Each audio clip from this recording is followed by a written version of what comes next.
Jean-Marie, en effet, il y a un sujet qui m'interpelle ce matin. C'est l'incivilité. Je devrais même dire l'agressivité au volant qui ne cesse d'augmenter. Alors, vous le savez, 88% des conducteurs ont peur de l'attitude, du comportement que certains chauffeurs pourraient avoir à leur encontre. Si on s'en réfère au 14e baromètre de la conduite responsable publié par la Fondation Vinci Autoroute, dont Bernadette Moreau d'ailleurs, qui est la déléguée générale, nous parlera tout à l'heure. Mais avant cela, je voulais voir l'agressivité, l'incivilité qui augmente. Jean-Pascal Assaï, bonjour.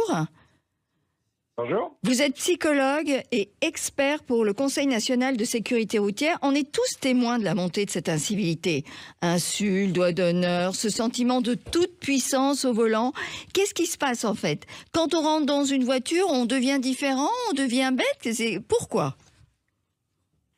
Oui, effectivement, pendant très longtemps, on s'est demandé si le style de conduite reflétait la personnalité. Si quelqu'un qui était agressif dans la vie en général était agressif au volant, oui, ou si quelqu'un qui était très, très pacifique dans la vie en général le devenait.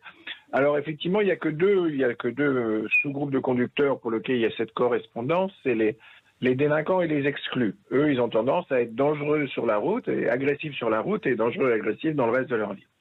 Par contre, ça, on parle de quelques centaines de milliers de gens, mais par contre, effectivement, les conducteurs en France, c'est 40 millions de personnes. Et donc là, si on élargit sur l'ensemble des conducteurs, on voit bien qu'effectivement, là, peut y avoir des discordances, c'est-à-dire que des gens qui sont absolument pas agressifs et dangereux dans la vie en général le deviennent au volant, parce que la voiture va créer quelque chose de spécifique, va isoler les êtres humains les uns des autres, et c'est peut-être aussi ça qui rend quelque part l'étude du comportement routier intéressante, c'est que la voiture change l'homme et va créer des comportements, des croyances différentes du reste de sa vie. Incroyable. Bernadette Moreau, ce 14e baromètre montre une augmentation de 16% des personnes tuées sur la route si on compare avec le premier trimestre 2023. On a l'impression que les campagnes de la sécurité routière, pourtant qui sont très dures quand même, elles n'arrivent pas à déclencher de réaction. Alors, ce résultat du nombre de morts au premier trimestre 2024, il a été publié plutôt par la sécurité routière. Oui. La Fondation Vinci Autoroute, elle s'est intéressée dans ce baromètre au comportement déclaré par les conducteurs. Mais je pense que, comme d'autres, la Fondation Vinci Autoroute mène des campagnes de sensibilisation.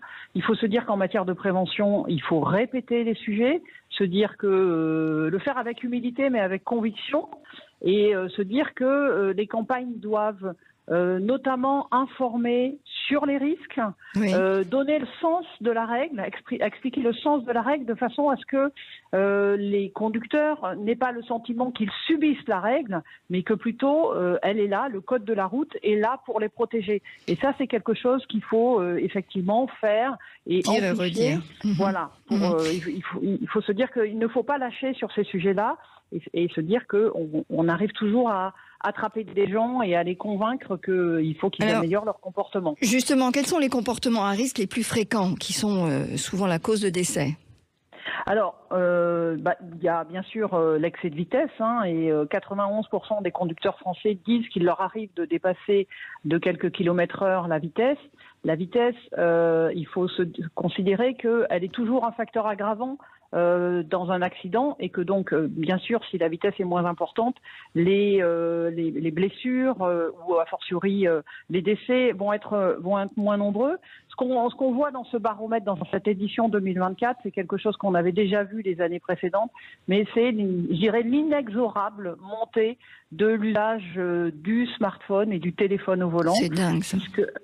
Puisque par exemple, 65% 65% des conducteurs téléphone au volant, c'est 11 points de plus qu'en 2018. C'est-à-dire que les conducteurs n'arrivent pas à considérer que quand ils sont au volant, il faut qu'ils soient concentrés absolument, à 100%. à la conduite. Voilà. Et alors ça, nous en France, ça a des conséquences, bien sûr. Et nous en France, on est isolés avec ce sondage, ou bien est-ce que nos amis européens sont sur la même ligne?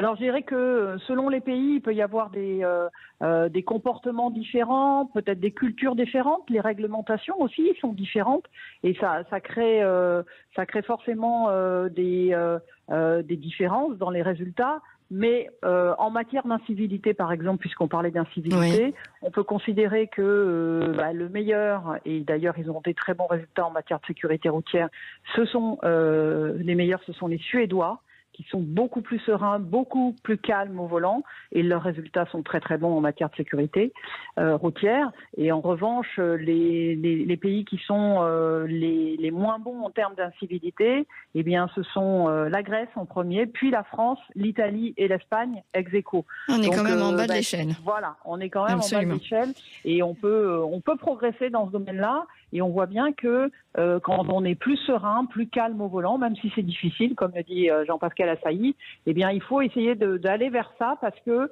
on fera baisser le nombre d'accidents de façon certaine. Bon, alors on va se retrouver tous les trois avant les grandes vacances autour d'un sujet beaucoup plus important parce que malheureusement le temps qui nous est imparti s'est écoulé. Mais vraiment, c'est un sujet hyper intéressant. Merci à tous les deux. Merci Jean-Pascal Assailly, psychologue expert pour le Conseil national de sécurité routière, Bernadette Moreau, déléguée générale de la Fondation Vinci Autoroute pour cet éclairage. À bientôt. Et Jean-Marie, on se retrouve tout à l'heure avec mon camarade David sur des sujets importants. On va parler d'un médicament, l'Androcure, ou les médicaments contenant des progestatifs comme Luthéran, Luténil. Attention, si vous en avez pris, il y a des risques de tumeur cérébrale. Et Laurent Romeshko sera avec nous. L'arrêt des chiffres et des lettres ne peut pas nous laisser insensibles. À tout à l'heure. Merci. Sud Radio, y a pas d'âge. Avec Cochonou, le saucisson au bon goût depuis 1971. Cochonou, un petit bout de chez nous.